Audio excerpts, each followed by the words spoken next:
प्यारे छात्रों, स्वागत है आप सबका। कल अपन ने प्रारंभ किया था रूपक और उसके उद्भव और विकास से संबंधित कुछ महत्व से संबंधित हमने चर्चा की थी। आज हम फिर उसके आगे ही जो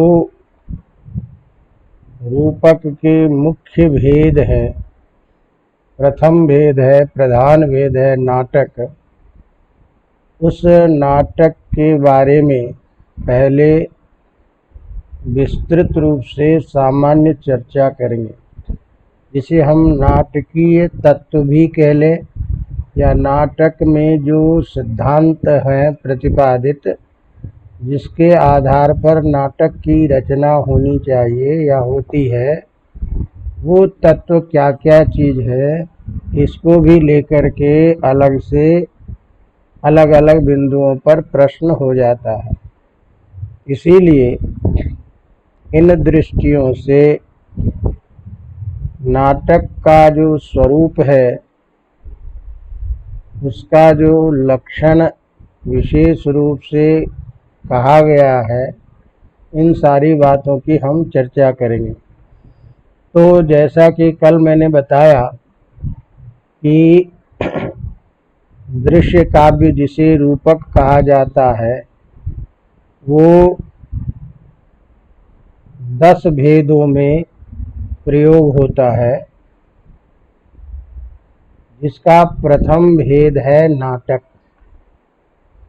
तो नाटक कैसा होना चाहिए, नाटक में क्या क्या चीज़ें होनी चाहिए, इन सारी चीज़ों को अभी एक एक चीज़ बिंदु रूप में पहले समझ लें कि ये नाटक में होने चाहिए, और उन विशेष बिंदुओं में या विशेष बिंदुओं को किस रूप में क्या कहते हैं, इसकी चर्चा क्रमिक करेंगे। तो साहित्य दर्पण में नाटक का लक्षण बताते हुए कहते हैं, नाटकम ख्यात वृत्तम पंच संधि समन्वितम विलासाद्यर्ध गुण संबद्धयुक्तम नाना विभूति भी सुख दुख समुद्भूति नाना रस समन्वितम प्रख्यात वंशो राजर्षि धीरो दात्तः प्रतापवान दिव्यो अथ दिव्याति दिव्यो वा गुणवान नायको मतः एक एव भवेदंगी श्रृंगारो वीर एव वा अंगमन्ये रसा सर्वे कार्यो निर्वहणेद्भुताः चत्वारः पंच वा मुख्याः कार्यव्यावृत पुरुषाः गोपुच्छाग्र समग्रम तो बंधनम तस्य कीर्तितम। ये उन्होंने लक्षण दिया। ये संस्कृत में मैंने इसलिए कहा कि हमें संस्कृत में श्लोक के रूप में याद रहे तो अच्छी बात है।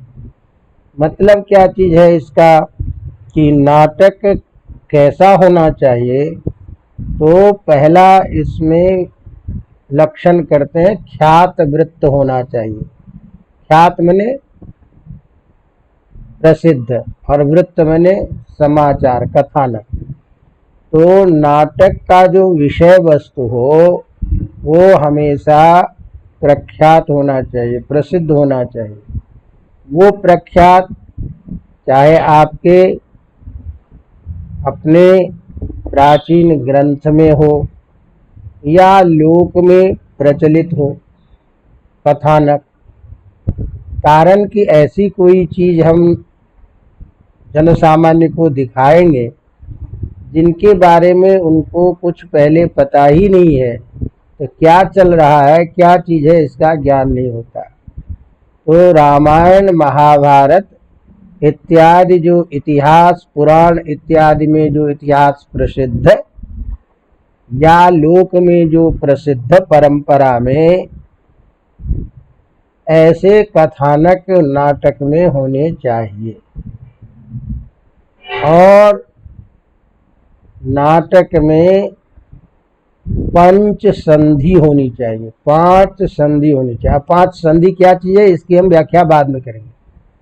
संधि का मतलब जोड़, कथानक को, एक कथानक को दूसरे कथानक के लिए जो संबद्ध किया जाता है उसको संधि बोलते हैं, जिसकी व्याख्या आगे करेंगे। अभी केवल इतना ध्यान रखना चाहिए, नाटक का कथानक इतिहास प्रसिद्ध हो, पंच संधियों से युक्त हो और जिसमें विलास माधुर्य आदि गुण से युक्त हो, अनेक ऐश्वर्यों का वर्णन हो, जो सुख दुख का अनुभव कराने वाला हो, जो अनेक रसों से युक्त हो, जिसका राजा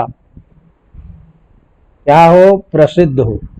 तो जैसे हमने कहा कि क्या क्या ध्यान रखना है, इसको सरलता से अपनी चीजों में ध्यान में रख करके क्रमिक आपको लिखना है कि नाटक का ख्यात वृत्त अर्थात कथानक लोक में प्रसिद्ध वृत्तांत होना चाहिए। रामायण महाभारत या इतिहास प्रसिद्ध होना चाहिए। इसमें 5 संधि होनी चाहिए। 5 संधि की व्याख्या बाद में करेंगे कि संधि 5 होती है, मुख, प्रतिमुख, गर्भ, विमर्श और निर्वहन। ये 5 संधियां हैं जिसकी चर्चा आगे करेंगे। नाना विभूतियों से युक्त होना चाहिए, श्रृंगार आदि रसों से युक्त होना चाहिए, सुख दुख का अनुभव कराने वाला होना चाहिए। इस तरह से नाटक की ये कथा वृत्ति होनी चाहिए। नाटक का नायक किसी प्रख्यात वंश का राजर्षि होना चाहिए, धीरोदात्त प्रतापी होना चाहिए जैसे श्री कृष्ण की तरह, दिव्यात दिव्य जैसे राम की तरह इसका नायक होना चाहिए। नाटक में श्रृंगार या वीर में से कोई एक रस प्रधान होना चाहिए, अन्य रस उसके अंगभूत रस होते हैं जो कथानक को सुंदर बनाने के लिए प्रयोग किया जाता है। इसी तरह से नाटक का जो एक संधि है जिसे निर्वहन संधि कहते हैं, उसमें अद्भुत रस होना चाहिए। नाटक के प्रधान पात्र कुल 4 या 5 होने चाहिए, प्रधान पुरुष कार्य करने वाले होने चाहिए। और नाटक का जो कथा वस्तु हो वो गोपुच्छ के अग्रभाग के समान होना चाहिए। जैसे आप देखते हैं कि गाय का जो पूंछ होता है वो उसका अग्रभाग बहुत पतला होता है, फिर बीच में मोटा हो जाता है, फिर उसके बाद पतला हो जाता है। इसका मतलब प्रथम जो अंक आदि हैं वो छोटे होने चाहिए, मध्य में जो अंक है वह उसका विस्तार होता है और अंत में उसका समापन। तो इस तरह से गोपुच्छ के अग्रभाग के समान नाटक की संरचना होनी चाहिए। ये नाटक के तत्व है, ये नाटक के लक्षण के रूप में साहित्य दर्पणकार ने हमें बताया। तो इस तरह से नाटक इतिहास प्रसिद्ध हो, ये सारी जो चीजें हमने आपको कही उसी को आपको नाटक के स्वरूप के बारे में बताना है। अब हमने आपको कहा कि नाटक के अंतर्गत बहुत सारी जो चीजें हैं, विशेष बातें जिसका ध्यान रखा जाता है, तो उस दृष्टि से हमें उन बिंदुओं के बारे में ध्यान रखना चाहिए। जैसे कई बार कहता है कि नाटक में एक गर्भांक होता है, तो गर्भांक क्या चीज है, गर्भांक के द्वारा क्या कार्य होता है, अवगतम? तो कई बार छोटे स्वरूप में पूछ देगा, नाटक में गर्भांक का महत्व बताइए, गर्भांक का स्वरूप बताइए। तो इस तरीके से इन चीज़ों को देखना। तो नाटक में गर्भांक कहते हैं कि नाटक में कम से कम 5, अधिक से अधिक 10 अंक होने चाहिए। इन अंकों के मध्य में एक अन्य अंक भी होता है जिसे गर्भांक कहते हैं। गर्भांक का मतलब होता है मध्य भाग में घटने वाली घटना, जो नाटक के स्वरूप में अब परिवर्तन लाएगा। जो एक क्रम चल रहा था उस क्रम से भिन्नता जिसमें प्रारंभ हो जाएगी। तो गर्भांक वो होता है जिस में सूत्रधार के द्वारा नाटक की प्रस्तावना, नायक के प्रवेश की सूचना एवं नाटक के द्वारा किए जाने वाले कार्य की सूचना दी जाती है। अर्थात नायक के आने, नायक के द्वारा किए जाने वाले कार्य, नाटक के या उसमें अभिनय होने वाले पात्रों की सूचना जो गर्भांक के द्वारा दी जाती, वो सूत्रधार के द्वारा दी जाती है, उसे गर्भांक कहते हैं। अवगतम? तो इस तरह से ये गर्भांक महत्वपूर्ण होता है नाटक का भाग, जिसके अंतर्गत कथानकों में बदलाव की सूचना होती है। अवगतम? इसी तरह जब नाटक का निर्वहन जो संधि है उसमें अलग स्वरूप होता है, ये सारी चीज़ें क्रमिक बिंदुओं के रूप में ध्यान दीजिए। इसी तरह से नाटक का जो पात्र होता है वो कैसा होना चाहिए, नाटक का नायक का नामकरण कैसा होना चाहिए, इस तरीके से भी कुछ बिंदु है। तो नाटक में जो वेश्या आदि का प्रयोग होता है उसके नाम के अंत में दत्ता शब्द का प्रयोग होता है। जैसे हम कहते हैं वासव दत्ता, इसी तरह से सेना शब्द का प्रयोग होता है। जैसे कहते हैं वसंत सेना, तो स्वप्नवास दत्तम आदि आगे पढ़ेंगे, वसंत सेना इत्यादि। ये जो है ये गणिका जो है उसके पहचान के लिए इसके नामकरण में नाम के अंत में दत्ता या सेना का प्रयोग होना चाहिए। वैश्य जो होता है उसका नाम के अंत में दत्त शब्द होना चाहिए। समझोगे नहीं? तो इसी तरह से वैश्यों का नाम प्रायः दत्त शब्दांत होना चाहिए। इसी तरह से वसंत आदि वर्णन योग्य जो वस्तु है उसमें क्रमशः आनुपूर्वी होने चाहिए।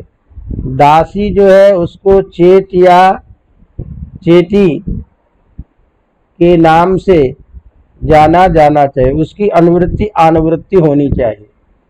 अवगतम? तो इस तरह से ये नाटक की स्थितियां होती है। अब ये जो नाटक है, इस नाटक में एक प्रधान वस्तु होती है नाटक की वृत्तियां। तो वृत्ति के बारे में अलग से भी प्रश्न पूछ देते हैं कि नाटक में वृत्ति क्या चीज़ है। तो वृत्ति कहते हैं शैली को, नाटक के स्वरूप में शैली का प्रयोग कैसा होना चाहिए। तो नाटक की वृत्तियां ये अलग से प्रश्न के रूप में। तो नाटक की शैली को वृत्ति कहते हैं। राजशेखर इसी को कहते हैं विलास विन्यास क्रमो वृत्ति।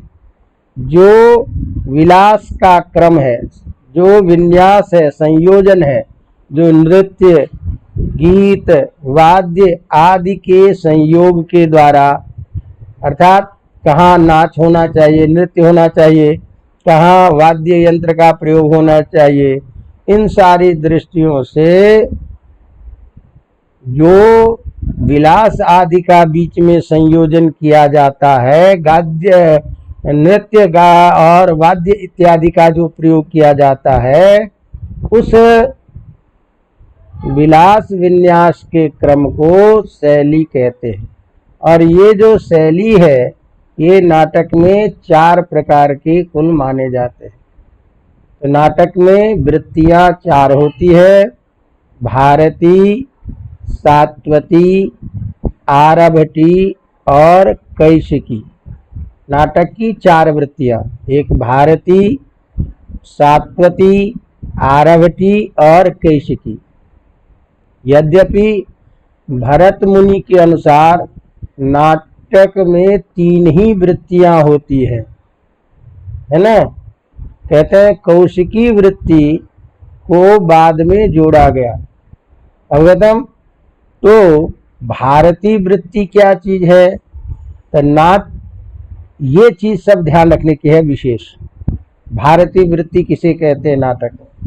तो नाट्य के जिस अंग में स्त्री पात्रों का अभाव हो, केवल पुरुष पात्र ही होते हों, वे संस्कृत भाषा का आश्रय लेकर प्रधानतः वाचिक माने बोल करके अभिनय करते हैं। उस अंशों में नटों की उक्तियों को अधिकता के कारण, अर्थात नट की उक्ति अधिक होती है राजा के साथ चर्चा होने के कारण, तो उस संस्कृत में स्त्री पात्रों से रहित पुरुष पात्र के द्वारा जो परस्पर वार्तालाप की जाती है, जिसमें नटों की उक्तियां ज्यादा होती है, उसको हम भारतीय वृत्ति कहते हैं। इसीलिए भारतीय अभिनव गुप्त एक शब्द में कहते हैं भारतीय वाग वृत्ति। ये परस्पर जो राजा का, नायक का जो संलाप होता है नटों के साथ, वह भारतीय वृत्ति कहलाती है। दूसरा है सात्विकी वृत्ति, अर्थात जो सत्व गुणों से युक्त हो, न्यायोचित वृत्ति से युक्त हो, जहाँ हर्ष तथा शोक रहित होने का बोध हो, उसे सात्विकी वृत्ति कहते हैं। अर्थात जिसके कथानक में न कोई ज्यादा खुशी है, न कोई दुख का बोध हो रहा है, सामान्य घटनाक्रम जब चल रही है एक चीज को आगे बढ़ाने के लिए, तो इस तरह से जिसमें शांत स्थिति का बोध होता है, ऐसी जो वृत्तियां हैं, शैली है, विन्यास है, उसको सात्विकी वृत्ति कहते हैं। तो सत्व गुणों से युक्त न्यायोचित वृत्ति, जो हर्ष शोक से रहित ज्ञान कराने वाली कथानक है, उसको हम सात्विकी वृत्ति कहते हैं।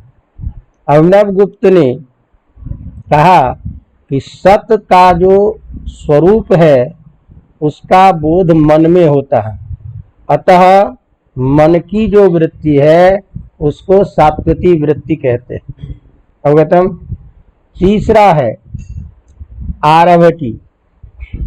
आरभटी वृत्ति उसे कहते हैं कि नाट्य में जिस स्थल पर उठना, गिरना, उछलना, लांघना आदि इन सारी घटनाओं का वर्णन होता है कि कोई कूद करके चला जाता है, कहीं कोई पहाड़ से गिर जाता है, कोई फिर उठता है, तो इस तरह से कथानक के आधार पर उठना, गिरना, उछलना, किसी चीज को लांघना इत्यादि घटनाओं का जो उल्लेख होता है, जहाँ माया रचित इंद्रजाल आदि का प्रदर्शन होता है, जहाँ कोई आश्चर्यकारी घटना का संयोजन होता है, उस वृत्ति को हम आरभटी वृत्ति कहते हैं। अवगतम। इसी तरह से अगली वृत्ति है कौशिकी वृत्ति। तो कैशिकी वृत्ति कह लो। तो कैशिकी वृत्ति नाटक के जिस भाग में कृत्रिम श्रृंगार आदि का समायोजन होता है, जहाँ बनावटी पना के द्वारा कुछ बना करके दिखाया जाता है, स्त्री पात्र एवं नृत्य व गीत का प्रधान होता है।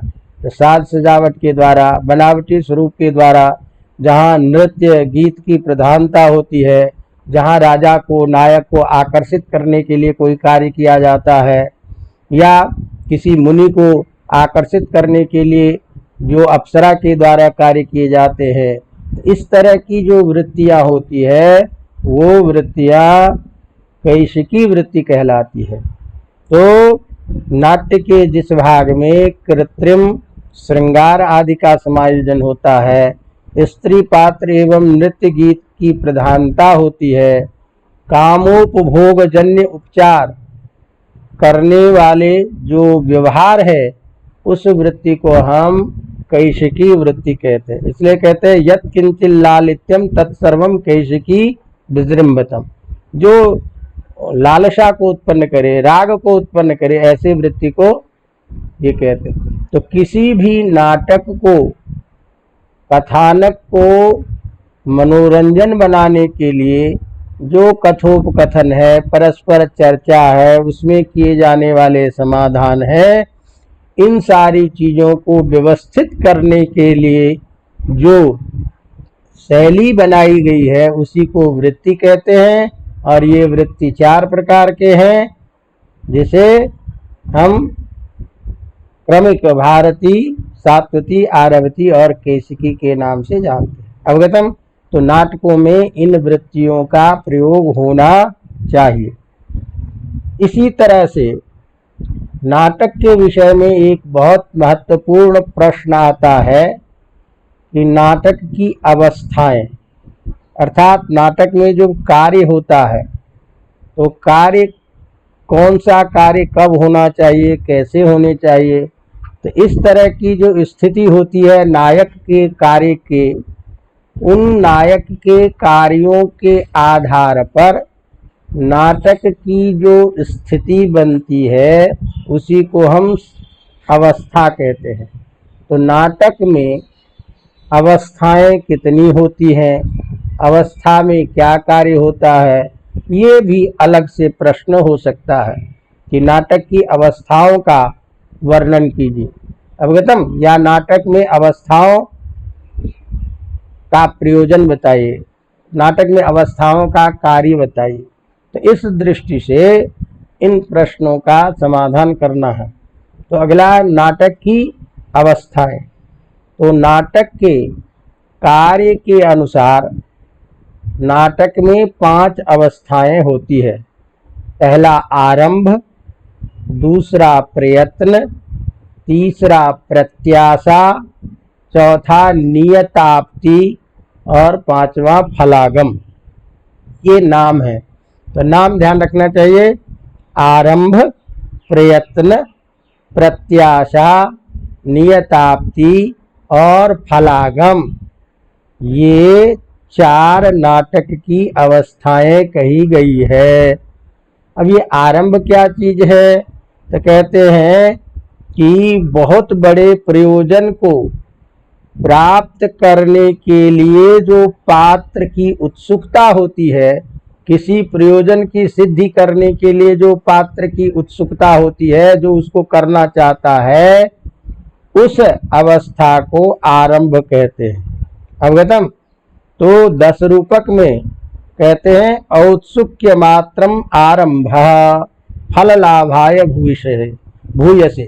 किसी विशेष फल की प्राप्ति करने के लिए जो नायक की उत्सुकता होती है उसी को हम आरंभ अवस्था कहते हैं। उसी अवस्था का नाम क्या है? आरंभ। अवगतम।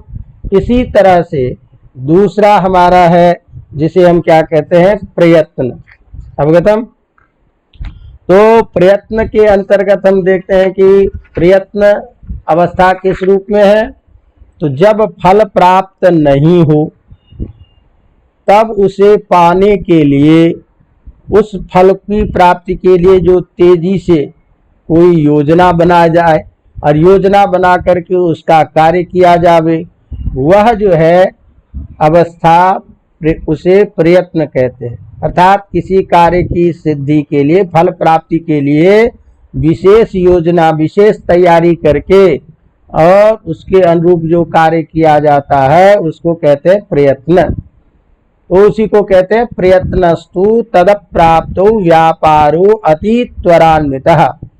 अर्थात किसी प्रयोजन की प्राप्ति के लिए, फल प्राप्ति के लिए या फल प्राप्त नहीं होने पर उसके लिए जो किए जाने वाले प्रयास हैं और प्रयास को अनुरूप जो कार्य किया जाता है उसका नाम है प्रयत्न। अवगतम। इसी तरह तीसरा है प्रत्याशा।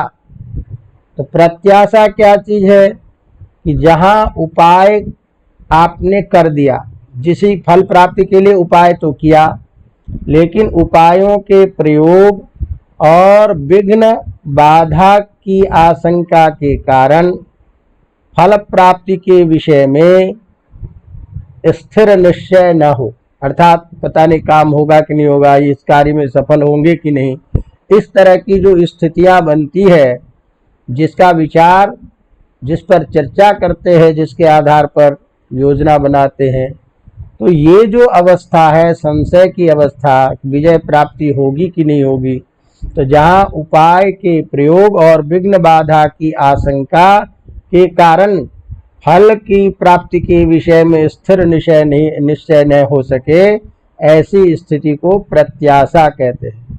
इसी कहते हैं उपायापाय सांकाभ्याम प्रत्याशा प्राप्ति संभवः।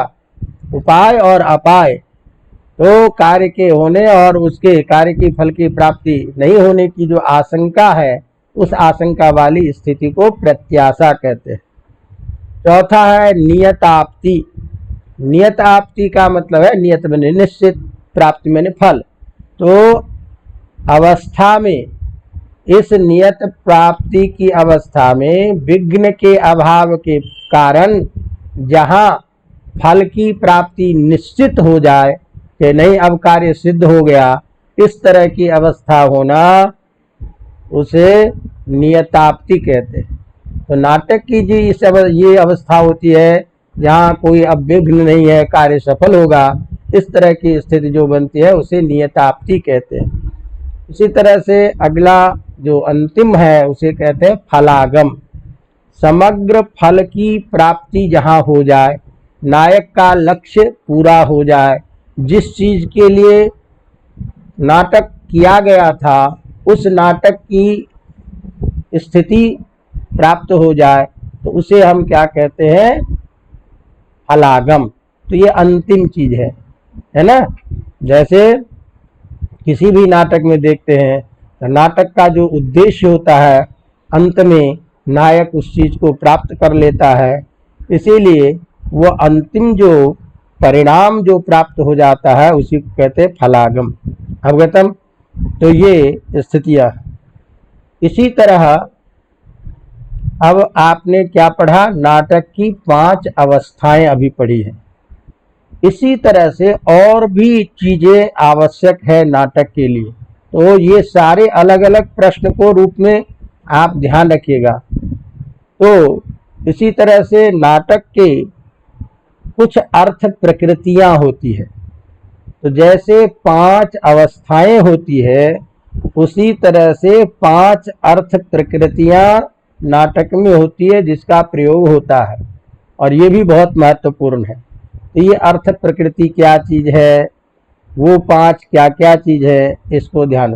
तो नाटक की अर्थ प्रकृति। अवगतम।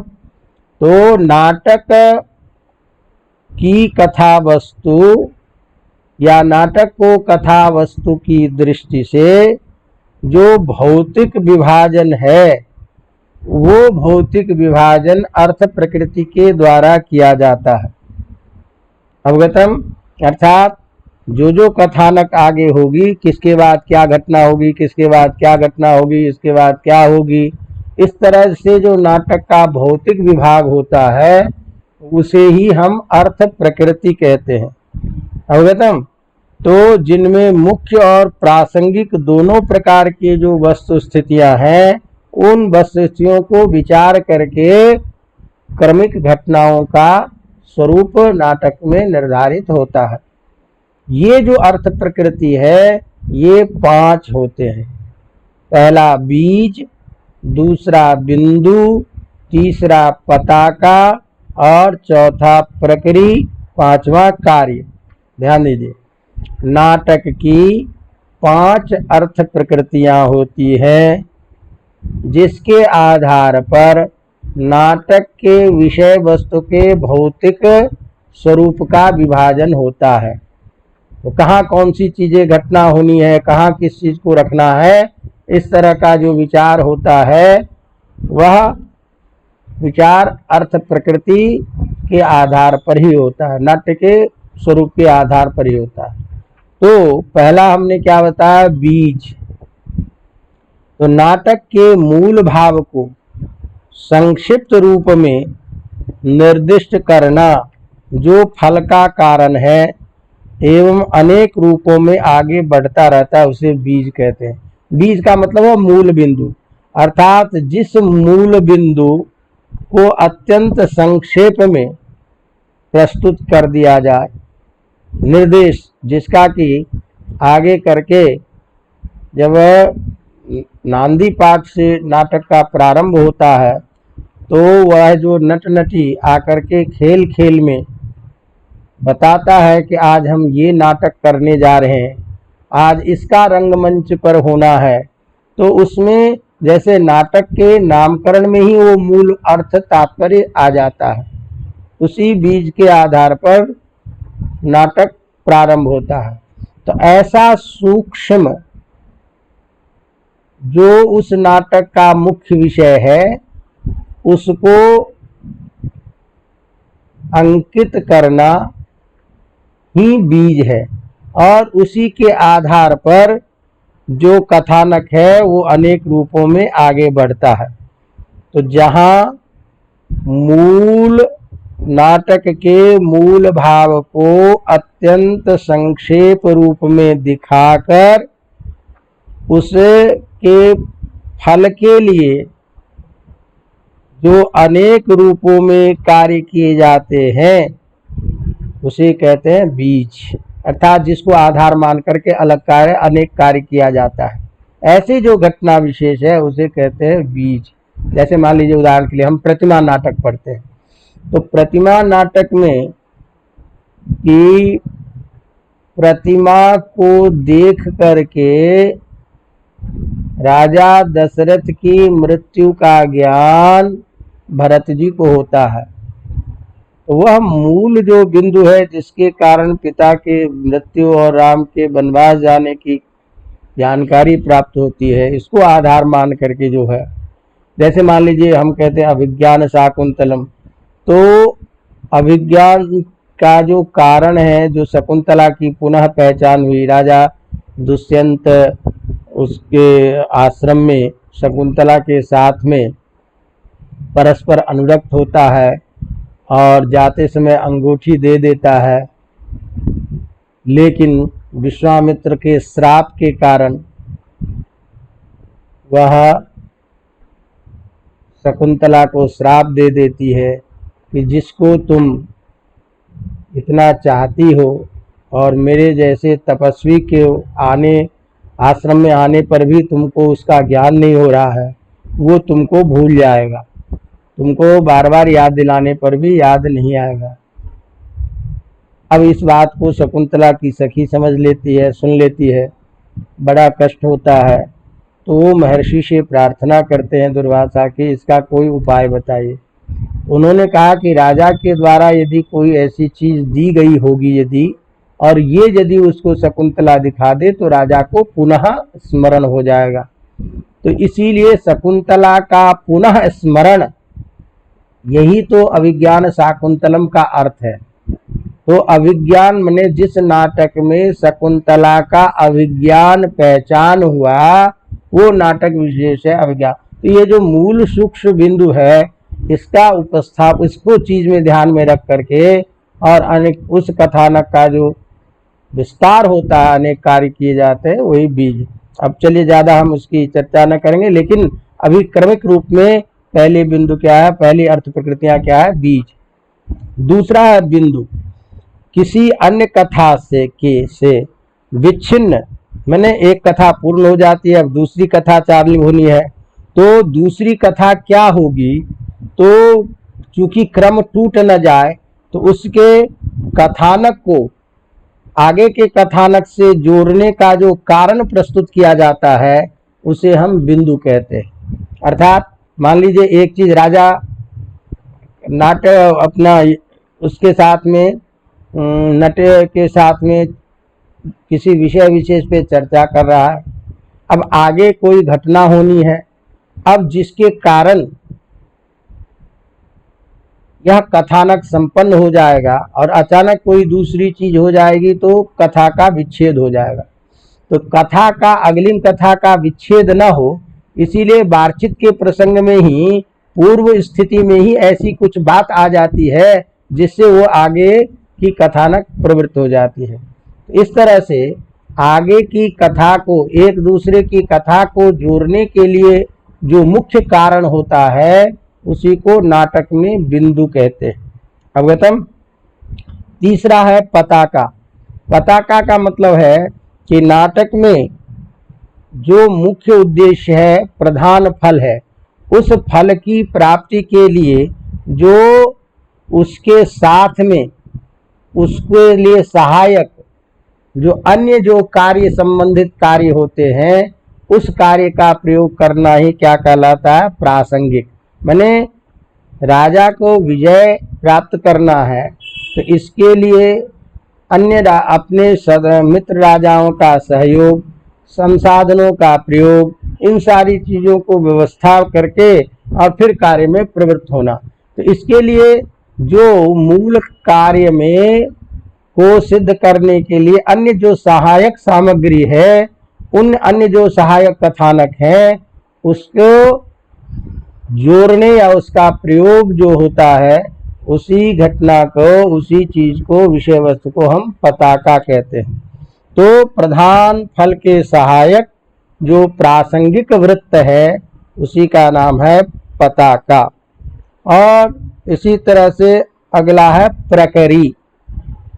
प्रकरी कहते हैं कि जहाँ किसी प्रसंग के आधार पर जो छोटे रूप में कोई प्रयोग किया गया है, कोई कथानक नहीं है, जो वो कथानक मूल कथानक को पूरा करने में अत्यंत उपयोगी हो जाता है। तो ऐसी जो छोटी घटना मूल घटना को या मूल कार्य को पूरा करने के लिए मदद करता है, उस तरह की जो घटना विशेष है, उस तरह की जो वृत्ति विशेष है, उसे ही हम प्रकरी कहते हैं। और अगला है अंतिम कार्य। तो नायक नायिका के कथानक आदि को अपने फल प्राप्त करने के लिए जो किए गए उपाय हैं, उन्हीं उपायों को कार्य कहा जाता है। तो नायक नायिका के द्वारा अपनी कार्य सिद्धि के लिए किए जाने वाले जो प्रयास हैं उसी का नाम है कार्य। तो ये नाटक में 5 अर्थ प्रकृतियां होती है, जिससे क्रमशः मूल बिंदु से को पूरा करने के लिए पूर्व बिंदु से उसका एक तारतम्य बना रहता है, बीच में आवश्यक जो चीजें हैं अन्य उपकरण उसका प्रयोग होता है। इसी तरह से कुछ छोटी ऐसी घटनाएं होती जो बड़ी घटनाओं को सिद्ध करने में पूरा करती है, नायक के द्वारा उसके लिए विशेष प्रयास। ये जो समस्त चीजें हैं, इन चीजों को ही अलग अलग नाम के द्वारा इसे अर्थ प्रकृति कहा जाता है। और ये नाटक के 5 अर्थ प्रकृति होते हैं: बीज, बिंदु, पताका, प्रकृति और कार्य। अवगतम। इसी तरह से हमने आपको कहा कि नाटक के बहुत सारी चीजें होती है, तो उस दृष्टि से नाटक में जो प्रसिद्ध प्रश्न है पहले उसको लेते हैं। तो जैसे हमने आपको बताया था कि पंच संधि समन्वितम, नाटक में 5 संधियां होती हैं, तो 5 संधियों से युक्त नाटक होना चाहिए। तो वो 5 संधियां क्या है, जिसका नाम लिया था हमने कि मुख, प्रतिमुख इत्यादि। तो वो 5 जो संधियां हैं वो किसको कहते हैं, क्या चीज है, इसका भी अलग से प्रश्न हो सकता है। तो इस दृष्टि से नाटक की संधियां ये बहुत प्रायः प्रचलित है और प्रायः प्रष्टव्य भी होता है। तो नाटक में संधियां किसी एक प्रयोजन से परस्पर कथांशों का जब किसी दूसरे कथानक एवं प्रयोजन से संबंध दिखाया जाता है तो उसे संधि कहते हैं। अर्थ प्रकृति की दृष्टि से कथांश जो है वो कार्य से, अवस्था की दृष्टि से फलागम से जुड़े होते हैं, और इन दोनों का जो परस्पर संबंध है जिसके कारण कथा आगे बढ़ती है, एक दूसरे की घटना, ये सारी चीजें होती है। तो ये जो हमने आपको अर्थ प्रकृति और अवस्थाएं बताई हैं, इन अर्थ प्रकृति और अवस्थाओं का भी परस्पर जो मेल है, एक दूसरे के साथ में जो जोड़ने की प्रक्रिया होती है, उसी का नाम है संधि। तो ये अर्थ प्रकृति के दृष्टि से कथांश और कार्य से, कथांश के द्वारा कार्य को जोड़ा जाता है, और अवस्था की दृष्टि से फलागम को जोड़ा जाता है।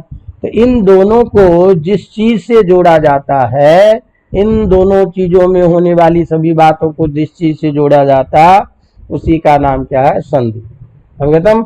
और ये संधि 5 हैं, मुख, प्रतिमुख, गर्भ, विमर्श और निर्वहन।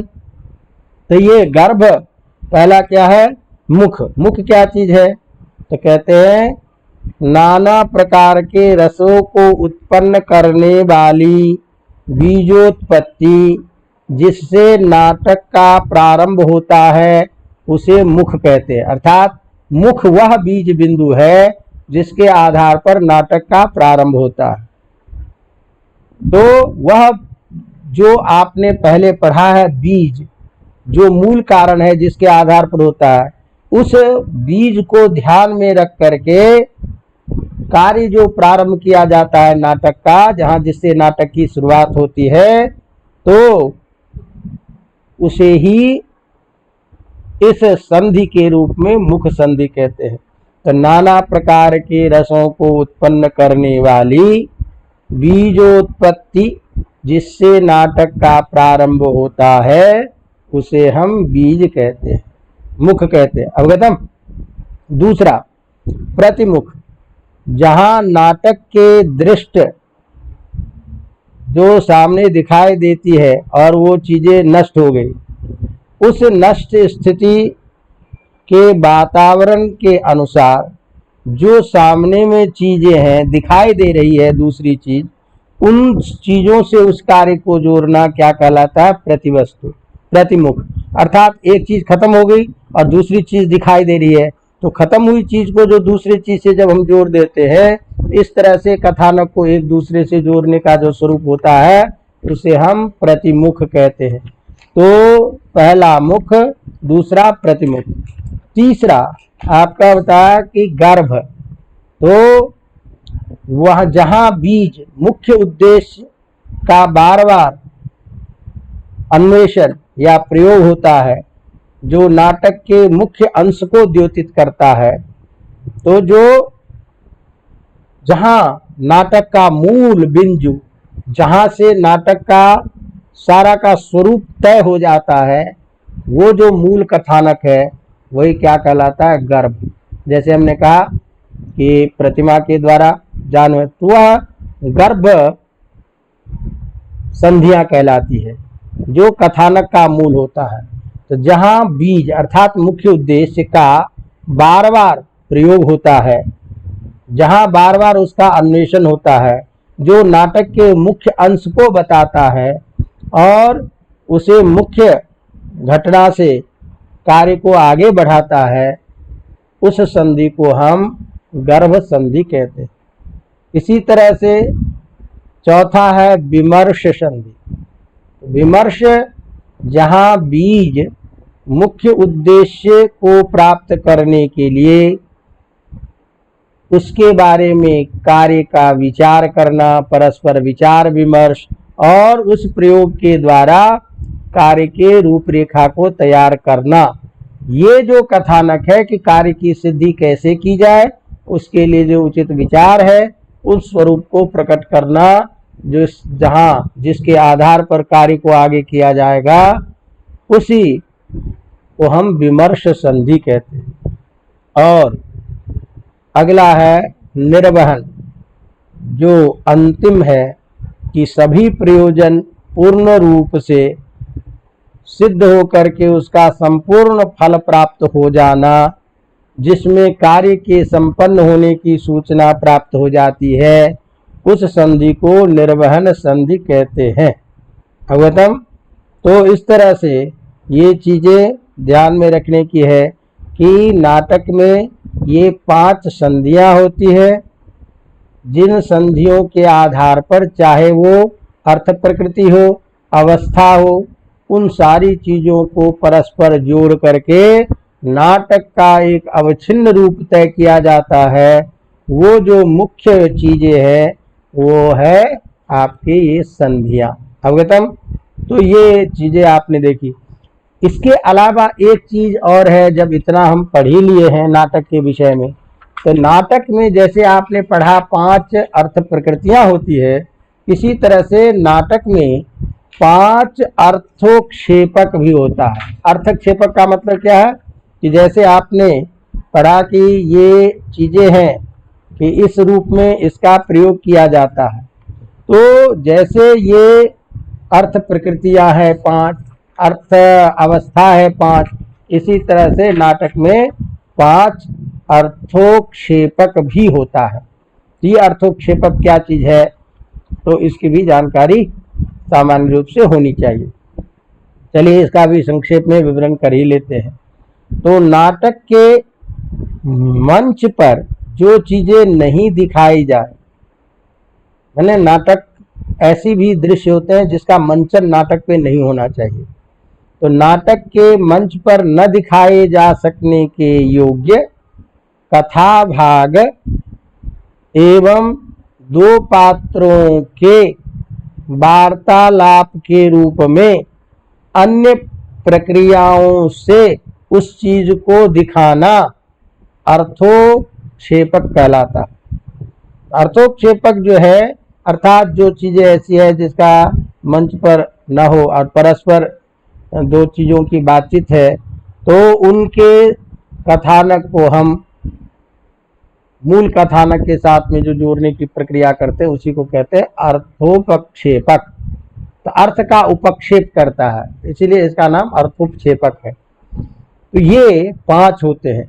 इसका नाम है विषकंभक। पहला नाम क्या है? विषकंभक। दूसरा प्रवेशक, तीसरा चूलिका, चौथा अंकास्य जिसे अंकमुख भी कहते हैं, और 5वां अंकावतार। तो विषकंभक, प्रवेशक, चूलिका, अंकास्य और अंकावतार, ये नाटक के 5 अर्थोपक्षेपक माने अर्थ का उपक्षेपक जोड़ने वाला तत्व है, दिखाए जाने वाला तत्व है, प्रक्रिया बताने वाला तत्व है। वो प्रक्रिया को दिखाता है जिस चीज का मंच पर मंचन नहीं होता। अवगतम। जैसे तो पहला क्या है? विषकंभक। ये विषकंभक क्या चीज है?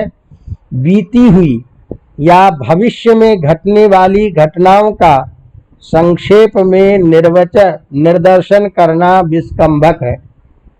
मैंने जो घटना बीत चुकी है या भविष्य में होने वाली घटना है, उसको परस्पर वार्तालाप के द्वारा, जो दिखाई नहीं जा सकता उसको वार्तालाप के द्वारा, अरे आगे की घटना अभी कैसे दिखाई देगा, आज चूंकि पीछे हो चुकी है जो बातें, उसको अभी कैसे दिखाएगा। तो आगे पीछे जो हो गई है जिसका अभी मंचन नहीं होना है, वो उस बात को परस्पर वार्तालाप के द्वारा उपस्थापन करना क्या कहलाता है? विषकंभक। दूसरा होता प्रवेशक। तो प्रवेशक भी विषकंभक के समान ही है, किंतु इसका प्रयोग निम्न कोटि के पात्रों के लिए किया जाता है। जो दासी है, जो आपका नट है, जो प्राकृत भाषा इत्यादि में परस्पर आपस में बात करके उसका प्रयोग करते हैं, उसको प्रवेशक कहते हैं। इसी तरह से तीसरा है चूलिका। चूलिका का मतलब है कि जो पर्दे के पीछे बैठे हुए व्यक्ति के द्वारा, पात्रों के द्वारा घटना विशेष की सूचना दी जाती है, उसे चूलिका कहते हैं। अर्थात पर्दे के पीछे से किसी घटना विशेष की सूचना देना ही चूलिका है। चौथा अंक मुख। किसी अंक की समाप्ति के समय उस अंक में प्रयुक्त पात्रों के द्वारा किसी विच्छिन्न कथानक की सूचना, किसी टूटी हुई कथानक को सूचना देना अंकमुख कहलाता है।